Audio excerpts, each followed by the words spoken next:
Magandang gabi, Oriental Mindoro. Ikapito sa buwan ng Hulyo taong 2014. Ito po ang TVNet Newsline. At sa ulo ng ating mga balita, isang babae at dalawang iba pa huli sa akto habang nagpapat-session sa bayan ng Pinamalayan.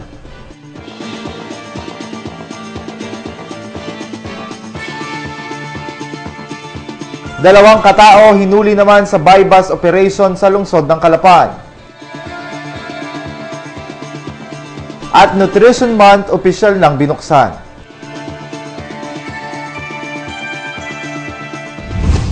At sa detalye ng ating mga balita, sa inisyatibo ng magkatuwang na ahensya ng BFP Calapan Central Fire Station na pinamumunuan ni Inspector Fernan Hambalos at Philippine Red Cross Oriental Mindoro sa pamumuno naman ni Chapter Administrator Guadafe de Leon at pakikipag-ugnayan kay Silunay Elementary School Principal 2 Agnes Santiago, PTA, barangay at iba pa, isang feeding program ang inorganisa ng grupo para sa mga mag-aaral ng nasabing paaralan hapon ng ika-4 ng buwang kasalukuyan. Layunin ng naturang programa na mabigyan ng sapat na nutrisyon ang mga kabataan, particular na ngayong buwan ng nutrisyon, at inaasahan na sa pamamagitan ng ganitong uri ng gawain ay maiiwasan ang malnutrisyon at magbibigay sigla sa pag-aaral ng mga bata. Samantala, una rito, bilang pakikiisa naman ng National Disaster Consciousness Month, nagsagawa rin ng magkasunod na earthquake at fire drill ang grupo kung saan sa pamamagitan ni na BFP Calapan Central Fire Station Information Officer FO2 Lizelle Reyes at Chapter Administrator Guadafe de Leon, isang orientation ang kanilang ibinahagi upang magbigay ng sapat na kaalaman sakaling maganap ang mga naturang sakuna.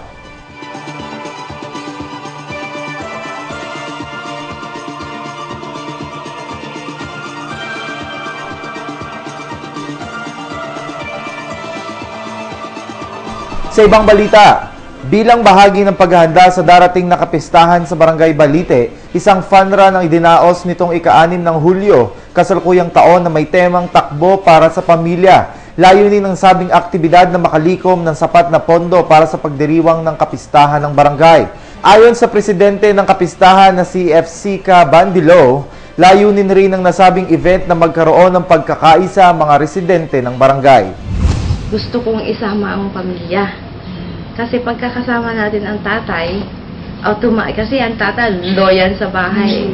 So pagka naging kasama ang tatay, automatiko, yung nanay magiging kasama. At pagkasama ang nanay, yung anak magiging kasama hanggang sa apo. So ngayon, ang naging piyesta namin sa Balite, lahat yun, pati mga father, pati mga ako, pati lahat ay busy. Kaya yun nga yung maganda na kumuha kami ng competition ng prince and princess. Naging busy tuloy yung mga tatay. Kasi sila yung 15 marshals na yun yung mga tatay. Ang inaasahan ko dyan, wala naman akong masyadong aim sa fiesta natin. Kung hindi, yung pagkakaisa natin. Tapos yung love natin sa bawat isa. Isang paanyaya naman ang pinahayag ng punong barangay ng Balite na si Kapitan Celerio Corona para sa lahat na makiisa sa selebrasyon ng kapistahan ng kanilang barangay. Inaayaan ko po ang mga tiga-barangay Balite sa aming dati na pesa sa August 19. At meron ho kaming panuran. Sana ho ay makiisa ang aking tiga-barangay Balite at may pesa ho kami sa August 19. Sana ay pagpatuloy po natin yung ating pisang ito at ngayon lang po namin na gagawin uli ngayon. Samantala, ika-6 ng Hulyo taong kasalukuyan, masigasig na naglinis ng kanal ang ilang konsihal at tanod ng Barangay Tawiran sa pamumuno ni Barangay Chairman Loreto Digno. Ayon kay Kapitan Digno, ito ay bahagi ng Clean and Green Project ng naturang barangay at parte pa rin ng paghahanda sa mga posibleng sakuna na mararanasan ng nasabing barangay. Matatandaan na ang Barangay Tawiran ay isa sa mga nasalanta ng malawakang pagbaha sa lungsod ng Calapan noong taong 2005. Itinataguyod rin nila ang pagpapatayo ng barangay hall sa kanilang lugar. Yan ay parte ng Clean and Green sa aming barangay. Nagsisimula po kami ng first quarter, ngayon po ay second quarter na. Sa ngayon po kami ay mayroong resolution sa ating gobernador na humihingi po kami ng 400,000 para pambili ng aming pagtatayuan ng barangay hall. Samantala sa pangunguna naman ni Palhi Barangay Captain Maximo Babaw ang paglilinis at paggagamas ng mga damo kasama ang kanilang mga konsihales at mga tanod na bahagi rin ng kanilang Clean and Green program. Yun ay buong vegetable, yung barangay pulis at saka sanggunian. Ang problema nga lang, aring buong sasakupan ng aming barangay puro naman buwan, puro kahuyan. At pagkakalinis mo, dyan na naman yung mga dahon. Kasi sabi naman ngayon sa city government ay yun daw mga dahon na ganyan, hindi basura. Ang kinikilala nilang basura, yung mga plastic. Opisyal na binuksan ng pamahalang lungsod ang 40th Nutrition Month ngayong Hulyo na may temang kalamidad, paghandaan, gutom at malnutrisyon agapan na dinalohan ni Mayor Nancy Panaligan, Konsehal Idel Ilano, mga barangay officials at marami pang iba. Ang nasabing aktibidad ay naglalayong mabawasan ang malnutrisyon sa lungsod at bilang paghahanda na rin sa mga sakunang posibleng maranasan ng lungsod. Tampok sa aktibidad ang iba't ibang gawain gaya ng poster making, pagbibigay ng sertifikasyon sa mga lumahok sa pabasa at pagbibigay ng mga parangal. Sa mensahe ni Mayor Panaligan, binigyang diin ito ang paglaban sa malnutrisyon lalong-lalo na para sa mga bata. Inihayag naman ni Konsehal Ilano ang pagbibigay sa lahat ng BHWs at BNS ng health card at aniya pa isang panukala ang kanilang nais isulong kaugnay naman sa pagtataas ng benepisyo ng huli. Sa panayam kay City Nutrition Officer 3 si Pora Manes, epektibo aniya ang ginagawa nilang programa laban sa malnutrisyon dahil sa malaki ang ibinaba ng bilang ng mga may malnutrisyon. Way back 1997, nung hawakan ko ang nutrition program, alam mo kung gaano kataas yung MPR, yung malnutrition prevalence ng Calapan, 28%. Pero as of now, bali 7.58% na lang ating malnutrition prevalence. Sa huli, nagbigay siya ng mensahe lalong-lalo na sa mga nanay na sila ang unang nangangalaga sa kalusugan ng kanilang pamilya. So, bilang nutrition officer, kasi talaga po sa nutrition. So, para lalo, especially doon ang ating mga nanay, dahil siyempre ang nanay dyan ang kanilang pamilya so sila nangangalaga ng pamilya. So, kailangan alagaan nila ang kanilang pamilya sa pamamagitan ng pagdudulot ng tamang pagkain, tsaka tamang pangangalaga sa kanilang pamilya, lalo sa mga batang 0 to 7 months. So, isang natin binibigyan ng focus is yung kailangan ng pasusok. Lalo ng mga batang 0 to 6 months of life, dapat exclusive breastfeeding sila. So, para sa ating mga nanay, dapat talagang iwasan yung pagbibigay ng mga bata, yung pagpapasusok. Kailangan talaga exclusively breastfeeding. Talaga para ma-ensure tayo ng bata. Magbabalik po ang TVNet Newsline. Bakit ka kasi kumabit? Alam mong di tama yan, di ba? Huwag ka nang gumamit ng pag-aari ng iba. Nakakaperwisyo ka sa mga legal na cable. Lumalabo ang signal nila. Mahiya ka naman, hoy. Illegal na cable mo, putulin na. Ano, gusto mo bang umabot pa sa kulungan? Umiwas ka na sa gulo tsaka skandalo. Huwag maging kabit. Magpakabit ng tama ngayon.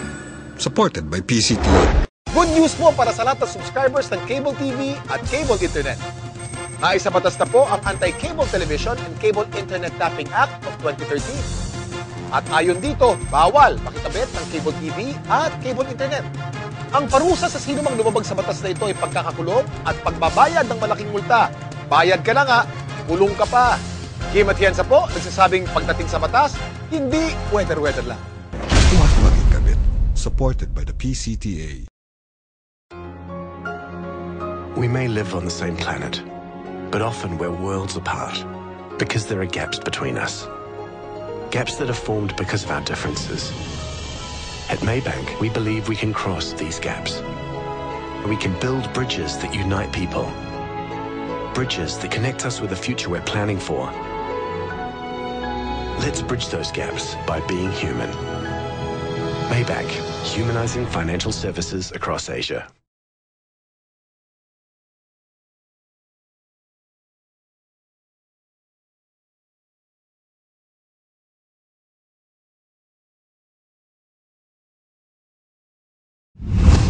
Bilang bahagi ng pagdaraos ng ika-67 anibersaryo ng Bureau of Fisheries and Aquatic Resources or BFAR, noong ika-1 ng Hulyo, nag-organisa sila ng orientation seminar para sa organikong pamamaraan ng pagpaparami at pagpapalaki ng bangus at tilapia kasamang Department of Agriculture na ginanap sa isang hotel sa Barangay Tawiran, Lungsod ng Calapan, ika-4 ng buwang kasalukuyan. Ang nasabing aktibidad na pinangunahan ni Provincial Fishery Officer Emilito Gibe ay dinaluhan ng may 33 partisipante na may mga ino-operate na palaisdaan kasama ang mga LGU representatives, Fisher Fox, mga kasapi ng Fisheries Extension Programs at mga karaniwang fish pond operators mula sa iba't ibang munisipalidad ng buong lalawigan. Ayon kay OIC Cerila Perez ng Fisheries Production Division, layunin ng nasabing aktibidad na mapanatili ang pagpaparami ng mga fingerlings at Fisher Water Technology para sa bangus, gayon din ang brackish water technology para naman sa tilapia. Yung Memorandum of Agreement, unang-una, ang role ng BFAR ay disseminate nga yung information at mag-provide ng technical assistance through this training at mag-provide ng inputs such as fingerlings. Yan ang role ng BFAR. Ang LGU naman ay i-assist ang mga beneficiaries doon sa kanilang area, mag-submit ng area para suited doon sa kanilang pag-aalaga ng tilapia o bangus sa organikong kaparaanan. Aniya pang nasabing gawain ay dinaos upang maipabatid ang kahalagahan ng pagpaparami ng mga similya ng nasabing mga isda dito sa lalawigan at may pagpatuloy ang paglago ng sektor sa aquaculture. Dati ay sa ibang lugar pa nakakabili ang mga similya ng isda, ngunit ngayon ay matatagpuan na sa Barangay Barcinaga, Bayan ng Nauhan, ang hatchery ng tilapia at sa Minskat Bungabong naman ang multi-species hatchery para naman sa nagnanais magparami ng bangus at tilapia. Samantala, tampok rin sa gawain ang paglagda sa Memorandum of Agreement sa pagitan ng BFAR at Fish Fund Operators para sa aktibong pagpapatuloy ng kanilang operasyon ng palaisdaan at para naman sa panig ng ahensya ay ang libreng pagsusupply ng fingerlings sa loob ng 3 taon. Ang layunin po ng seminar na ito ay para ma-orient ang mga beneficiaries o fish fund cooperators tungkol doon sa organic aquafarming new technology na inaano namin sa kanila. May disseminate yung bagong informasyon sa mga fish fund cooperators ang organic aquafarming technology na na-develop ng aming national centers. Dagdag pa ni OIC Perez, may 50 hektarya aniya na palaisdaan sa buong lalawigan ang kanilang target na matulungan hanggang sa taong 2016.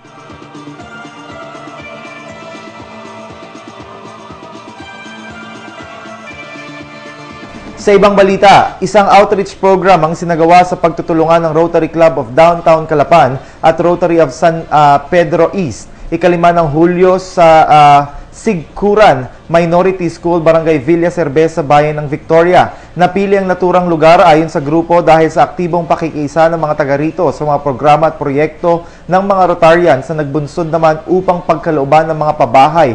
Ang ilan sa mga ito, gayon na rin ang water supply na malaking kapakinabangan sa nasabing pamayanan. Namahagi ang naturang grupo ng mga school supplies, canned goods, gamot, bitamina, tsinelas, kape at iba pa kung saan itinuro rin sa mga kabataan ang tamang pamamaraan ng pagsisipilyo ng ngipin, ganun na rin ang pamamaraan ng pagpapanatili ng kalinisan ng katawan.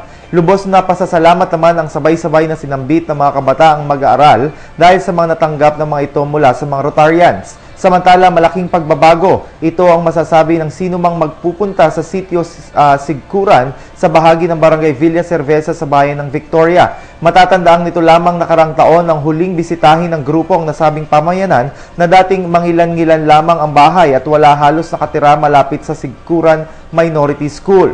Ngayon, maliban sa 2 classrooms na naipatayo ng iba't ibang